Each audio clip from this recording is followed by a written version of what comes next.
नमस्कार मित्रों, मैं दुर्गेश कुमार पांडे आप लोगों के सामने आज हम उपमेय और उपमान लेकर आए हैं। लेकिन इसके पहले हम कुछ आप लोगों को बताना चाह रहे हैं। जैसा कि हमारे चैनल का नाम है Hindi and Sanskrit by Durgesh sir, और आप लोगों को ये भी पता है इस समय लॉकडाउन चल रहा है और लॉकडाउन के समय सभी विद्यालयों में ऑनलाइन क्लासेस दी जा रही हैं। उसमें हम भी एक सम्मिलित हैं, ऑनलाइन क्लास दे रहे हैं। तो कुछ मित्रगण हमारे बोले कि सर ऐसा है कि यदि एक वीडियो ऑनलाइन क्लास दे ही रहे हैं, यदि एक वीडियो बना के देते जो प्रतियोगी स्टूडेंट हैं, जो जैसे मान लीजिए पुलिस है, आरओ है, एआरओ है, टेट, सीटेट, पीसीएस, तो एक चैनल अपना बना करके देते जिससे हम लोग भी देखते तो ज़्यादा बेहतर होता। तो सहयोग मिला मित्रों का और ये चैनल बना। तो इस चैनल के माध्यम से हम आप लोगों को तैयारी कराते रहेंगे। आइए बहुत ज़्यादा बात न करके हम उपमेय और उपमान आज लेकर के आए हैं। जैसा कि आप लोगों के सामने ये दिख रहा होगा, पहले से ही लिखा गया है कि उपमेय और उपमान कैसे पहचानेंगे। उपमेय और उपमान कैसे पहचानेंगे, आज यही आप जानेंगे। कि अभी तक आप लोग यहाँ हम अलंकार नहीं पढ़ा रहे हैं, ध्यान में रखिएगा। आप सोच रहे होंगे कि अलंकार पढ़ा रहे हैं, तो हम अलंकार नहीं पढ़ा रहे हैं। हम आपको उपमेय और उपमान पहचानने के लिए बताएंगे कि उपमेय और उपमान कैसे पहचाना जाता है। जब आप उपमेय और उपमान पहचान जाएंगे तो इसमें होगा क्या, समास पढ़ाएंगे। तो समास में एक पढ़े होंगे कर्मधारय समास, ठीक। समास में एक पढ़े होंगे कर्मधारय समास, और कर्मधारय समास आपको अच्छे से आ जाएगा। यदि मान लीजिए आगे आप अलंकार भी पढ़ते हैं, तो अलंकार में तो इसका महत्वपूर्ण भूमिका है, तो वहाँ भी आप समझ जाएंगे। तो इसके लिए ये उपमेय को 6 भागों में वर्गीकृत किए या 6 फार्मूला बनाए हुए हैं, और उपमान के लिए ये 6 फार्मूला है। ये आपको कॉन्सेप्ट लर्न होना चाहिए अच्छे से, क्योंकि इसी के ही माध्यम से आप पहचानेंगे कि कौन उपमेय है और कौन उपमान है। कुछ अभी एग्जाम्पल भी देते हैं, तो वीडियो पूरा देखिएगा। यदि हमारी वीडियो अच्छी लगेगी तो लाइक करिएगा, शेयर करिएगा और सब्सक्राइब करिएगा। आइए देखते हैं। जिसकी तुलना की जाती है उसे उपमेय कहते हैं। यहाँ ऊपर लिख दिया गया है उपमेय और यहाँ उपमान, ठीक देख पा रहे होंगे। ये उपमेय लिखा गया है और ये उपमान। उपमान में देखें जिससे तुलना की जाती है, ये भी बात आपको ध्यान में रखना है। फिर देखें जो वर्णन का विषय हो वो उपमेय होता है। उपमेय हमेशा क्या होता है, वर्णन का विषय होता है। अभी हम एग्जाम्पल लेते हैं तो इससे और बेहतर समझ में आएगा। खैर अभी ये चीज़ हम समझा रहे हैं, समझिए। इधर देखिए, जो वर्णन करने का विषय न हो, कोई मतलब नहीं है इसमें कि वर्णन करने का विषय हो, लेकिन यहाँ जो है वर्णन करने का कोई एक विषय होना चाहिए, वही उपमेय होता है। आइए फिर देखते हैं तीसरे नंबर का, व्यक्ति के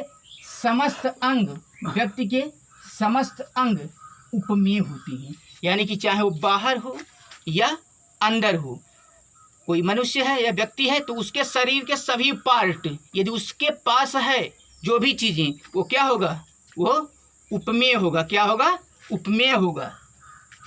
आइए फिर इधर देखें, और जो उपमान होगा ये व्यक्ति से क्या होगा, वो शरीर के उससे संबंधित नहीं होगा, वो दूर होगा, वो हमेशा हमसे दूर ही होगा। अगला देखते हैं पाँचवें नंबर का फार्मूला।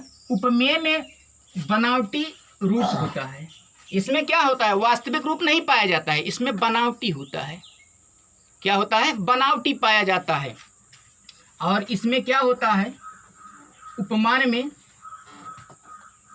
इसमें बनावटीपन नहीं पाया जाता है, अर्थात इसमें वास्तविक, 5वें नंबर यहाँ लिखा गया, देखते रहें, बनावटीपन नहीं होगा। अर्थात ये क्या होगा, प्रकृति से संबंध होगा और इसमें वास्तविक गुण पाया जाएगा। फिर यहाँ देखें उपमेय उपमान की तुलना में सस्ता होगा। यदि इससे कंपेयर करेंगे तो ये सस्ता पड़ेगा आपको, ठीक है, और ये कम अच्छा होगा और इसका ये अपोजिट काम करेगा। ये इसमें क्या होता है, इसका मूल्य ज़्यादा होगा, बहुत अच्छा होगा, इसमें बनावटीपन नहीं पाया जाएगा और ये सुंदर होगा, बहुत सुंदर होगा। तो ये सब क्वालिटी उपमान में पाई जाती है। आइए कुछ एग्जाम्पल के माध्यम से हम समझेंगे तो बेहतर समझ में आएगा, और इसको दिमाग में रखिए, इसको धीरे धीरे आप लोग लर्न कर लीजिएगा। तो एग्जाम्पल ये है, जैसे मान लीजिए लिख रहे हैं, अभी तक आप पढ़े होंगे जैसे मुख चंद्रमा के समान है, या पीपर पात सरिस मन डोला, ठीक, बहुत पढ़े होंगे, पीपर पात सरिस मन डोला, और मुख चंद्रमा के समान है, या चंद्रमा के समान मुख है, या चंद्रमा रूपी मुख, इस तरह। तो देखते हैं, एक एग्जाम्पल लेते हैं, सिय मुख सुंदर चंद्र सम, सिय मुख सुंदर चंद्र सम, सिय मुख सुंदर चंद्र सम, सिय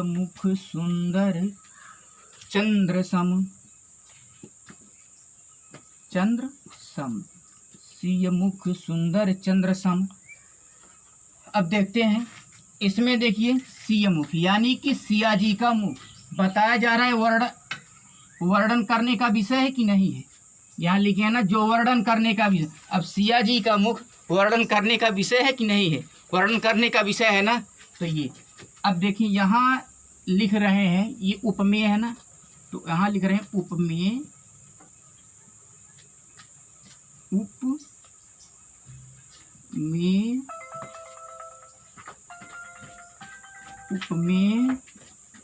और यहाँ फिर लिख रहे हैं उपमान। यदि उपमेय की तुलना उपमान से की जाए तो वहाँ उपमा अलंकार होता है। यहाँ देखिए इस तीर के माध्यम से जाने, यदि उपमेय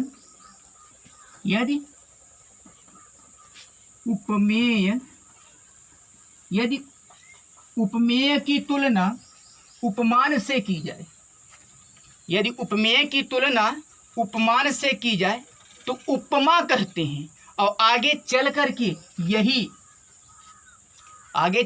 यही उपमा अलंकार हो जाता है, ठीक।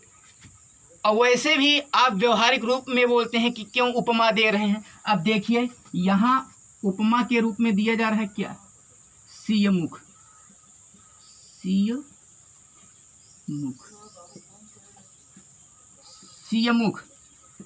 यहाँ दिया जा रहा है सिय मुख, और ये यहाँ हम सर्किल कर दे रहे हैं, और उपमान में देखें क्या होगा, चंद्र।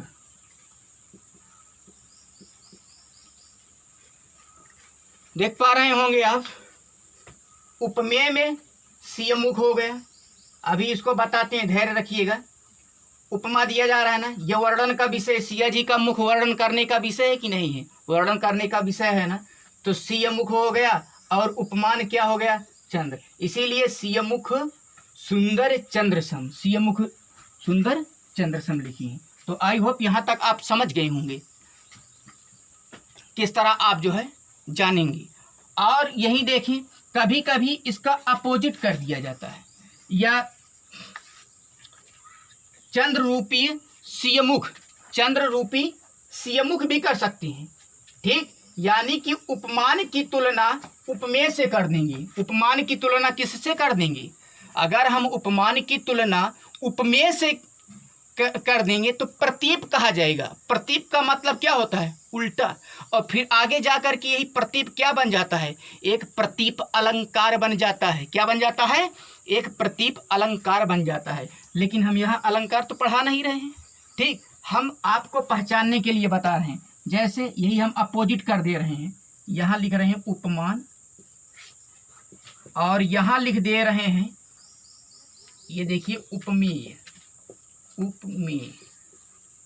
अब देखें, बता दिए ना, अगर उपमान की तुलना उपमेय से की जाए, फिर से सुने, अगर उपमान की तुलना उपमेय से की जाए तो प्रतीप कहा जाता है। उल्टा हो गया कि नहीं।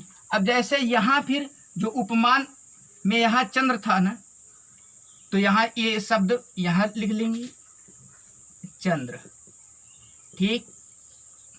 और यहाँ फिर उपमेय यहाँ हो गया, सियमुख यहाँ हो जाएगा, सियमुख यहाँ हो जाएगा, सियमुख। देख पा रहे हैं आप, यहाँ सियमुख हो जाएगा। अब यहाँ क्या हुआ कि उपमान की तुलना उपमेय से कर दी गई। देख रहे हैं, उपमान की तुलना उपमेय से कर दी गई। और उपमान क्या है, चंद्र है, और उपमेय कौन सा शब्द है, सियमुख है, ठीक, सिया जी का मुख है। तो यहाँ उल्टा हुआ, तो उल्टा को ही प्रतीप कहते हैं। आगे चल कर के आप प्रतीप एक अलंकार बन जाता है, प्रतीप अलंकार पढ़ेंगे, एक प्रतीप अलंकार पढ़ेंगे इस प्रकार। और यहाँ देख रहे हैं उपमेय की तुलना उपमान से की गई। यहाँ देखें उपमेय की तुलना उपमान से की गई, तो यहाँ कौन सा क्या कहलाएगा, उपमा कहते हैं, उपमा दिया गया। तो इस तरह आप समझेंगे। आई होप यहाँ तक समझ गए होंगे। अब हम बढ़ते हैं एक दो एग्जाम्पल के माध्यम से। इसको आप क्या है स्क्रीनशॉट ले सकते हैं या समझ लीजिए। यदि कहीं कोई दिक्कत होगा तब उसके लिए हमें बताइएगा कमेंट के माध्यम से, और इससे और अच्छा प्रयास करेंगे समझाने के लिए। और हम आशा करते हैं कि आप समझ गए होंगे। तो इसको इरेज करके हम आगे बढ़ रहे हैं।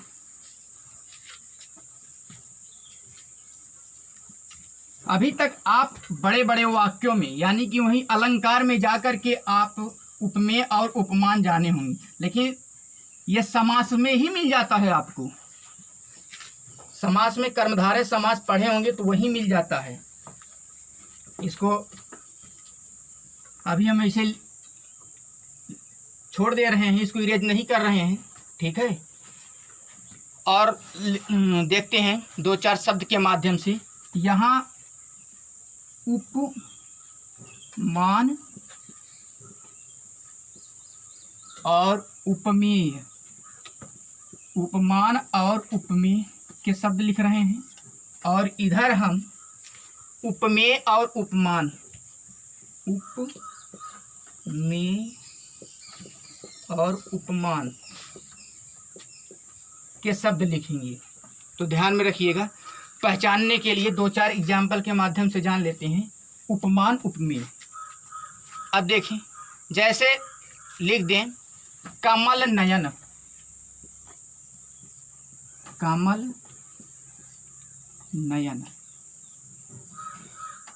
कमल नयन, कमल के समान नयन। क्या होगा इसका, कमल के समान नयन। अब देखें कैसे क्या जानेंगे। अब इसको ये विग्रह करेंगे, कमल होगा और फिर इसके बाद नयन, दो शब्दों से मिलकर के बना है, सामासिक पद है भी।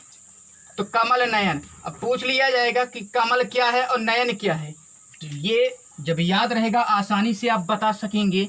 अब नयन देखिए क्या कहाँ लिखे हैं हम इसमें।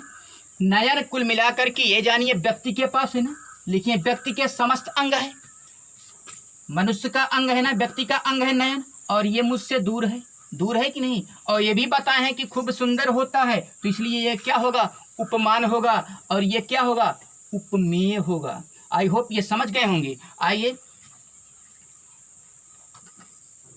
दूसरा एग्जाम्पल लेते हैं इसमें। जैसे कहें विद्याधन, विद्याधन, विद्याधन में देखिए दो पद मिलकर के बने हुए हैं, विद्या और धन। विद्या हमेशा क्या होता है, व्यक्ति के पास होता है कि नहीं होता है। विद्या क्या होता है, हमेशा व्यक्ति के पास होता है। और धन क्या होगा, धन दूर होगा, होगा कि नहीं होगा। इस तरह आप समझेंगे तो ये समझ गए होंगे। और देख लें, जैसे पुत्र रत्न ले लें, पुत्र रत्न, पुत्र रूपी रत्न, पुत्र रत्न, ठीक। देखिए मैच कर रहा है कि नहीं कर रहा है, जो भी लिखवाए हैं जिससे तुलना की जाती है, जो वर्णन का विषय ना हो, उपमान व्यक्ति से दूर होगा। ठीक, दूर है कि नहीं है रत्न। और जिससे उपमेय की तुलना की जाती है, बनावटीपन नहीं होगा, ये प्रकृति से संबंधित होगा। ठीक, मूल्य ज़्यादा होगा, बहुत सुंदर होगा, लोग बहुत पसंद करेंगे। ठीक, तो इस तरह आप जानेंगे। यहाँ देख लें, इसमें ले रहे हैं उपमान में, जैसे चंद्रमुख ले लें। चंद्रमुख, चंद्रमुख में क्या है, मुख आपका क्या होगा, व्यक्ति के समस्त अंग में आएगा कि नहीं आएगा, व्यक्ति के समस्त अंग में आएगा ना मुख, तो मुख क्या होगा, उपमेय होगा। और चंद्र क्या है, दूर है मुझसे ना, दूर है तो क्या होगा, ये उपमान होगा। इस तरह कोई भी एग्जाम्पल हो, इस तरह कोई भी एग्जाम्पल हो, इस तरह कोई भी एग्जाम्पल हो, आप सभी एग्जाम्पल कर सकते हैं। ठीक, आइए ऐसे और एग्जाम्पल लें।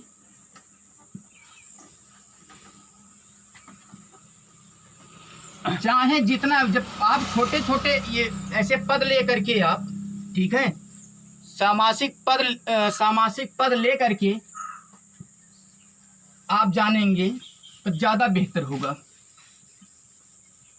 और यदि समास में भी आपको पहचानना होगा तो दिक्कत नहीं होगा। तो आज का वीडियो ये उपमान उपमेय पे था, यहाँ लिखे हैं ये ट्रिक के माध्यम से। यदि ये इतनी बात आप अच्छे से लर्न रखेंगे तो कभी भी आपको, हम समझ रहे हैं, उपमेय और उपमान समझने में कोई दिक्कत नहीं होगी। और क्योंकि हम एक वीडियो आपको देने वाले हैं समास पे, ठीक, तो इस तरह ये बातें जान लीजिए, नहीं तो समास जब पढ़ेंगे, समास में कर्मधारय समास आएगा तो वहाँ समस्या होगी। और विशेषण विशेष, विशेषण और विशेष पर हम एक वीडियो दे चुके हैं, कैसे आप विशेषण समझेंगे और कैसे विशेष, या कैसे विशेषण पहचानेंगे, कौन सा विशेषण शब्द है और कौन सा विशेष शब्द है। और यहाँ इसमें हम उपमेय और उपमान के लिए बता ही दिए, तुरंत ही देखते ही आप बता सकते हैं कि ये उपमेय है और ये उपमान है, ये उपमेय है ये और ये उपमान है। आइए एक दो एग्जाम्पल लिख करके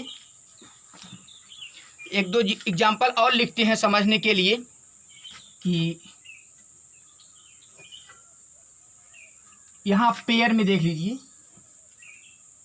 इसको छोड़ते हैं।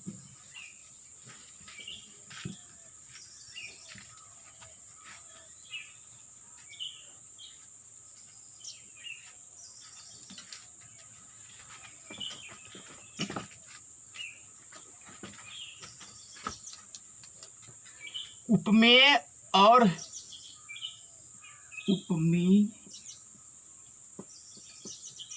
उपमान, ठीक। और यहाँ देखिए उपमान उपमेय,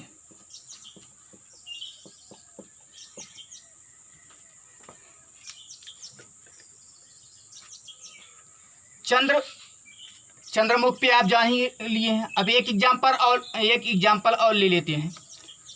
कमल चरण, कमल चरण, कमल चरण, कमल चरण देख रहे हैं ना। अब इसमें आप बताइए, अच्छे से समझ लीजिए, एक दो एग्जाम्पल जो है, एक दो उदाहरण आपको देंगे करने के लिए, और कमेंट के माध्यम से आप मुझे बताना, ठीक है। यदि आप लोग बताते रहेंगे तो हमको भी अच्छा लगेगा, ठीक है। इसलिए मेरे उत्साह के लिए आप ज़रूर बताइएगा कि सर ये समझ में आया कि नहीं आया। कमल चरण लेते हैं, अब बताइए चरण व्यक्ति के पास है कि नहीं है, तो इसलिए चरण क्या हो जाएगा, चरण उपमेय हो जाएगा, और कमल क्या हो जाएगा, उपमान हो जाएगा। और ये खूब सुंदर है भी, है कि नहीं है, तो उपमान होगा। पूरा वही अच्छे से लर्न रखिए, बस जो 6 फार्मूला आपको दिए हैं। उपमेय में उपमेय और उपमान का एक शब्द और ले लें, उपमेय उपमान का, क्रोधा नल ले लीजिए, क्रोधा नल, तो इसको विग्रह कहेंगे। क्रोध प्लस अनल होगा। क्रोध व्यक्ति के पास है कि नहीं है? जो व्यक्ति के पास है वो क्या होगा? उपमेय होगा। और जो व्यक्ति के पास नहीं है क्या होगा? उपमान होगा। ठीक, मुझसे दूर है कि नहीं है? प्रकृति से संबंधित, तो ये क्या होगा? अनल, उपमान होगा। ठीक, तो आई होप समझ गए होंगे। एक दो ले लीजिए, बताइएगा किसमें उपमेय उपमान है। ठीक, आप तो एक ले लीजिए, एग्जाम्पल आपको दें, ले लीजिए वज्रदंत। वज्रदंत, इसमें आपको बताना है कि वज्र क्या है और दंत क्या है। ठीक, दंत उपमान है कि उपमेय है, कि वज्र उपमेय है कि उपमान है। एक और ले लें, भवसागर। भवसागर, भवसागर में भव क्या है? उपमेय है कि उपमान है? सागर क्या है? सागर उपमेय है कि उपमान है? Thank you. फिर मिलेंगे नई वीडियो के साथ। धन्यवाद।